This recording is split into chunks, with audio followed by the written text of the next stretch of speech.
సజ్జల రామకృష్ణారెడ్డి నిన్న మొన్నటి వరకు ఈ పేరు ఎంతలా వినపడిందో మనందరికీ తెలుసు. జగన్మోహన్ రెడ్డి పేరు వినపడిందో లేదో కానీ ప్రతిరోజు సజ్జల రామకృష్ణారెడ్డి పేరు కూడా వినపడింది. అందుకే ఆయనకు సకల శాఖ మంత్రి బిరుదు కూడా వచ్చింది. మరలాంటి సజ్జల రామకృష్ణారెడ్డి ఏమైపోయాడు? ఫలితాలు జూన్ 4న ఫలితాలు వస్తే దాదాపు ఈ రోజు వరకు కూడా సజ్జల రామకృష్ణారెడ్డి ఎక్కడా కూడా కనపడలేదు.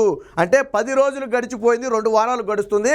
అయినా కానీ సజ్జల రామకృష్ణారెడ్డి ఉలుకు లేదు, పలుకు లేదు, ఒక ప్రెస్ మీటు లేదు, ఒక వివరణ లేదు. మరి ఏమైపోయాడు సజ్జల రామకృష్ణారెడ్డి? మొన్న ఎప్పుడో జగన్మోహన్ రెడ్డితో జరిగినటువంటి ఒక మీటింగ్లో ఏదో ఫోటోలో మాత్రం కనపడ్డాడు. అది కూడా వాళ్ళ సాక్షిలో వచ్చింది.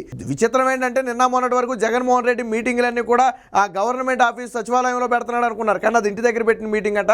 సరే, దాని గురించి సపరేట్గా ఒక వీడియో చేద్దాం. అయితే ఏమైపోయాడు సజ్జల రామకృష్ణ? ఇప్పుడు నేను అడుగుతున్న మాట కాదు, వైసీపీ నేతలు నిన్న మొన్నటి వరకు ఒక కోటరీలాగా ఉండి మా బోటి వాళ్ళని కనీసం జగన్మోహన్ రెడ్డిని కలవటానికి కూడా వెళ్ళనివ్వని సజ్జల రామకృష్ణారెడ్డి ఈరోజు ఏమైపోయాడు? జగన్మోహన్ రెడ్డి దూరం పెట్టాడా, లేదా సజ్జల రామకృష్ణారెడ్డి దూరం జరిగాడా, లేదా కేసులు ఏమైనా పెడితే ఇబ్బంది పడతానని చెప్పి ఆ మొత్తం కూడా చక్కబెట్టుకునే పనిలో ఉన్నాడా? ఇలాంటి పలు అనుమానాలు కలుగుతున్నాయి. ఇంకో అనుమానం ఏంటంటే అసలు ఇండియాలో ఉన్నాడా, విదేశాలు వెళ్ళిపోయాడా? ఎందుకంటే మొన్న ఒక్కరోజు మాత్రమే జగన్మోహన్ రెడ్డి మీటింగ్తో సజ్జల రామకృష్ణారెడ్డి కనపడ్డాడు. ఆ తర్వాత కనపడనే లేదు. ఎక్కడ ఆచూకీ కూడా లేదు. అసలు తాడేపల్లిలో ఉంటున్నాడా, హైదరాబాద్ వచ్చేసాడా, లేదా ఎక్కడికి వెళ్ళాడు? ఎందుకనంటే ఈరోజు జగన్మోహన్ రెడ్డి దారుణ ఓటమిలో సజ్జల రామకృష్ణారెడ్డి పాత్ర ఉంది. ఇది నేను చెప్పడం కాదు, వైసీపీ కార్యకర్తలు నాయకులు చెప్తున్నారు. మీరు సోషల్ మీడియాలోకి వెళ్ళి చూడండి, ఒకసారి ఎక్స్ ఖాతాలోకి వెళ్ళి చూడండి, ట్విట్టర్లో సజ్జల రామకృష్ణారెడ్డిని, సజ్జల భార్గవరెడ్డిని ఏ స్థాయిలో దుమ్మెత్తి పోస్తున్నారో మీరు చూడండి. ఎందుకంటే అప్పట్లో జగన్మోహన్ రెడ్డి ముఖ్యమంత్రిగా ఉన్న సమయంలో సజ్జల రామకృష్ణారెడ్డి అనే వ్యక్తి జగన్మోహన్ రెడ్డికి చుట్టూ వలయంలా ఉన్నాడు. ఎటు తిరిగి వెళ్ళినా కానీ సజ్జల రామకృష్ణారెడ్డి కనపడతాడు తప్ప జగన్మోహన్ రెడ్డి కనపడ్డు. ఏది ఉన్నా ఈయనకి చెప్పి రావడమే తప్ప జగన్మోహన్ రెడ్డికి చెప్పడం కుదరదు. పోనీ ఈయన ఏమైనా ఆర్చేవాడా, తీర్చేవాడంటే ఈ చెబుతో ఈ చెబుతో వదిలేస్తాడు తప్ప వాటి గురించి పట్టించుకోడు. పైగా ఏదైనా పనులు చేయాలి అంటే బడ్జెట్ కావాలా? బడ్జెట్ కావాలంటే మనం సాధారణంగా ఏ ముఖ్యమంత్రినో లేదా ఆర్థిక మంత్రినో అడుగుతాం. కానీ దాన్ని కూడా సజ్జల రామకృష్ణారెడ్డిని అడగాల్సి వచ్చేదంట.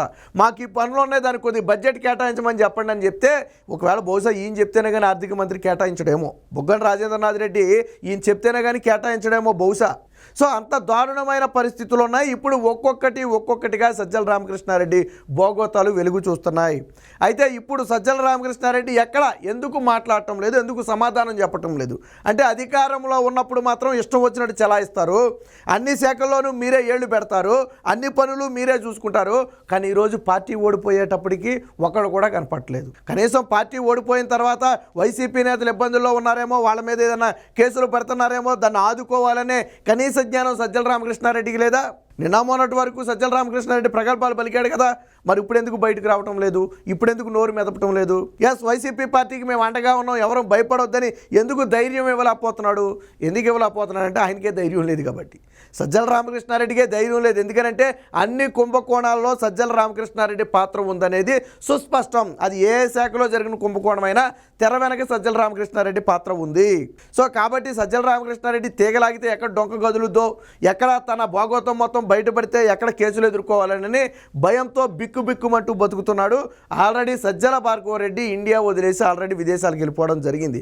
సజ్జల రామకృష్ణారెడ్డి స్వయంగా తన కొడుకుని విదేశాలకు గుట్టు చప్పుడు కాకుండా పంపేశాడు. అందుకనే జగన్మోహన్ రెడ్డితో మీటింగ్ సమయంలో కూడా సజ్జల భార్గవరెడ్డి కనపడలా. జగన్మోహన్ రెడ్డి ఇప్పటికి దాదాపు 2 సార్లు మీటింగ్ పెట్టినట్టున్నాడు. ఓడిపోయిన తర్వాత కొంతమంది నేతలు వస్తే వాళ్ళతో కలిసి కూర్చొని మాట్లాడాడు. కానీ 2 మీటింగుల్లో కూడా ఎక్కడ సజ్జల భార్గవరెడ్డి కనపడలా. ఒక మీటింగ్లో మాత్రం సజ్జల రామకృష్ణారెడ్డి కనపడ్డాడు. మరి ఎక్కడికి వెళ్ళిపోయారు ఇద్దరు? అబ్బా కొడుకులు ఇద్దరూ కలిసి విదేశాలకు చెక్కేశారా? అంటే రాష్ట్రంలో చేయాల్సిన దారుణాలన్నీ చేసేసి, దోచుకోవాల్సినంత దోచుకుని, చివరికి జగన్మోహన్ రెడ్డి పార్టీని సంకనాకించేసి వీళ్ళు మాత్రం గుడ్డు చప్పుడు కాకుండా వెళ్ళిపోయారు. ఇప్పుడు వైసీపీ నేతలు ఇంకో మాట కూడా చెప్తున్నారు, అసలు సజ్జల రామకృష్ణారెడ్డి కోవర్ట్ ఏమో, సజ్జల రామకృష్ణారెడ్డి కోవర్ట్గా పనిచేసాడేమో, జగన్మోహన్ రెడ్డిని ఓడించాలనే ఉద్దేశంతోనే కొన్ని వింత నిర్ణయాలు తీసుకుని జగన్మోహన్ రెడ్డిని ఇరకాటంలో పడేటట్టు చేశాడేమో. తర్వాత పార్టీని ఏదైనా చేజిక్కించుకోవాలి, జగన్మోహన్ రెడ్డి ఓడిపోయి జైలుకి వెళితే తర్వాత వైసీపీ పార్టీ నాకు వస్తుందని ఏమైనా ప్లాన్లో ఉన్నాడేమో అని రకరకాల కథలు వస్తున్నాయి. మనం దేన్ని కొట్టిపడేలేము, అది నిజమై ఉండొచ్చు. ఒకవేళ జగన్మోహన్ రెడ్డి జైలుకి వెళితే భారతీరెడ్డి రావాలి, ఒకవేళ భారతీరెడ్డి లేని పక్షంలో సజ్జల రామకృష్ణారెడ్డి రావాలా? ఎందుకంటే మొత్తం కోటరీ అంతా ఆయనే కదా, వ్యవస్థలన్నీ ఆయన చేతిలోనే పెట్టుకున్నాడు కదా. సో కాబట్టి ఆయనకి ఎదురు ఉండకపోవచ్చు. ఆ ఉద్దేశంతో ఏమన్నా జగన్మోహన్ రెడ్డిని కుట్ర పన్ని ఓడించారేమో. ఉద్యోగులు జగన్మోహన్ రెడ్డి మీద వ్యతిరేకతతో ఉన్నారో లేదో తెలియదు, కానీ సజ్జల రామకృష్ణారెడ్డి మీద తీవ్ర వ్యతిరేకతతో ఉన్నారు. ఎందుకంటే ఒక విద్యాశాఖ మాట్లాడాల్సిన మాటల్ని సజ్జల రామకృష్ణారెడ్డి మాట్లాడతాడు, ఒక విద్యాశాఖ కమిషనర్ చెప్పాల్సిన సమాధానాన్ని సజ్జల రామకృష్ణారెడ్డి చెప్తాడు, ఒక ముఖ్యమంత్రి చెప్పాల్సిన సమాధానాన్ని సజ్జల రామకృష్ణారెడ్డి చెప్తాడు. దాంతో వాళ్ళకు కూడా కాలింది. అసలు ముఖ్యమంత్రి సజ్జల రామకృష్ణారెడ్డి, జగన్మోహన్ రెడ్డి? విద్యాశాఖ మంత్రి బొత్స సత్యనారాయణ, సజ్జల రామకృష్ణారెడ్డి? ఉద్యోగ సంఘాలకు అర్థం కాల, వాళ్ళ మీద విరుచుకుపడిపోయి మీకు ఇంతకంటే జీతాలు మీకెందుకు, మీరే నచ్చ చెప్పుకోండి, ఉద్యమాలు అంటే చూస్తూ ఊరుకోం, ఎవరుందో మా దగ్గర అది మర్చిపోయారేమో అని రకరకాల వ్యాఖ్యలు చేస్తే ఉద్యోగ సంఘాలు ఊరుకుంటాయండి. వాళ్ళు కూడా రగిలిపోయారు. మమ్మల్ని చర్చలుగానే పిలిచి నానా మాటలు అంటారా?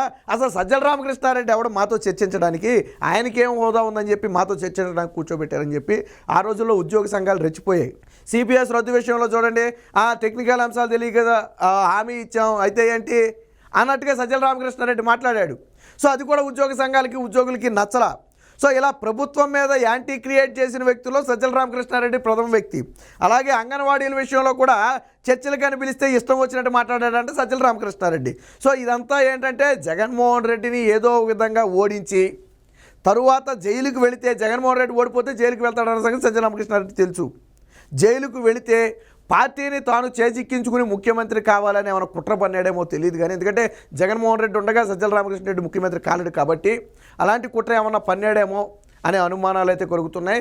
ఈ రోజుకి రోజు నిత్యం ఉదయం 8 గంటలకి మొదలు పెడితే రాత్రి 11 వరకు కూడా ఎప్పుడు చూడు సజ్జల రామకృష్ణారెడ్డి వార్తే వస్తుంది. సాక్షిలో 3 అంతులు, ఒక రోజులో 3 అంతులు వార్తలు సజ్జల రామకృష్ణారెడ్డి వార్తలే ఉంటాయి. ఆయన మాట్లాడిన వాటిని గురించే వేస్తాడు. జగన్మోహన్ రెడ్డి మాట్లాడింది అప్పుడప్పుడు వస్తుంది, కానీ సజ్జల రామకృష్ణారెడ్డి మాట్లాడింది వస్తూనే ఉంటుంది సాక్షిలో. ఎందుకంటే అన్ని శాఖల్లోనూ ఏళ్ళు పెట్టేది ఆయనే కదా, అన్ని శాఖల్లో ఏళ్ళు పెట్టి మాట్లాడేది ఆయనే కదా. మరి అలాంటి సజ్జల రామకృష్ణారెడ్డి దారుణ ఓటమి తర్వాత కుక్కిన పేనులాగా ఎందుకు మారిపోయాడు? యజ్ఞాతంలోకి ఎందుకు పారిపోయాడు? కొడుకుని ఎందుకు విదేశాలకు తరిమేశాడు? ఒక రకంగా కొడుకుని కూడా తిట్టాడంట, ముందే చెప్పాడంట, ఒరే బాబు నువ్వు తీసుకునే నిర్ణయాల వల్ల రేపొద్దున ఏదైనా తేడా వస్తే మళ్ళీ నన్ను ఏదన్నా అంటారేమోనని చెప్పినప్పటికీ కూడా ఇద్దరు కలిసి తీసుకున్న నిర్ణయాలేండి. సజ్జల రామకృష్ణారెడ్డి ఇచ్చిన సూచనలే సజ్జల భార్గవరెడ్డి పాటించాడు. ఇద్దరు కలిసే కదా జగన్మోహన్ రెడ్డి సంక్రాంతించింది. ఈరోజు వైసీపీ సోషల్ మీడియా వాళ్ళని టచ్ చేయండి మీరు, సజ్జల రామకృష్ణారెడ్డిని సజ్జల భార్గవరెడ్డిని ఏ విధంగా తిడుతున్నారో మీకు తెలిసిన వాళ్ళు ఎవరైనా ఉంటే అడగండి, లేదా ట్విట్టర్ ఖాతాలోకి వెళ్ళి సరదాగా ఒకసారి వైసీపీ వాళ్ళ ఖాతాలు ట్విట్లు చూడండి, మీకు తెలుస్తుంది వాళ్ళిద్దరిని ఎంతలా తిడుతున్నారు. వాళ్ళిద్దరి వల్లే పార్టీ ఇలా సంకనాగిపోయింది, జగన్మోహన్ రెడ్డికి తెలియలేదని. అయితే జగన్మోహన్ రెడ్డి విషయం తెలిసి వాళ్ళిద్దరిని దూరం పెట్టాడు అనే ఇంకో వార్త కూడా ఉంది. జగన్మోహన్ రెడ్డి ఓడిపోయిన తరువాత కొంతమంది ద్వారా తెలుసుకున్నటువంటి కొన్ని విషయాల ద్వారా, ఎందుకంటే తర్వాత సమావేశం పెట్టాడు కదా అందరితోనూ, తెలుసుకున్నటువంటి కొన్ని విషయాల ద్వారా సజ్జల రామకృష్ణారెడ్డి పాత్ర ఓటమిలో ఉంది, ఆయన వల్లే పార్టీ ఈ విధంగా నాశనం అయిపోయిందని ఒక అంచనాకు వచ్చి సజ్జల రామకృష్ణారెడ్డిని సజ్జల భార్గవరెడ్డిని దూరంగా ఉండమని, వీలైనంత వరకు నాకు కనపడొద్దని జగన్మోహన్ రెడ్డి ఒక హెచ్చరిక కూడా జారీ చేశాడని, అందుకనే సజ్జల రామకృష్ణారెడ్డి పబ్లిక్లోకి రావటం లేదని చెప్పి ఇదొక వాదన కూడా నడుస్తుంది. కాదనలేం, ఎందుకంటే సజ్జల రామకృష్ణారెడ్డి పార్టీని బొరుసు పట్టించిన మాట వాస్తవం. ఒకవేళ ఏ నాయకుడికైనా పార్టీ వీళ్ళ వల్లే చెడిపోయిందని తెలిస్తే బాధ కలగదా? సో బాధ కలిగి జగన్మోహన్ రెడ్డి వారిని దూరం ఉంచి నా కంటికి ఎప్పుడు కనపడొద్దని చెప్తే చెప్పుండొచ్చు. అందుకనే 2-3 సమావేశాలు జరిగితే ఒకదానికి మాత్రమే సజ్జల రామకృష్ణారెడ్డి కనపడ్డాడు. అది కూడా నీరసంగా డేలాగా చేతులు కొట్టుకుని ఇలా కూర్చుని ఉన్నాడు అంతే.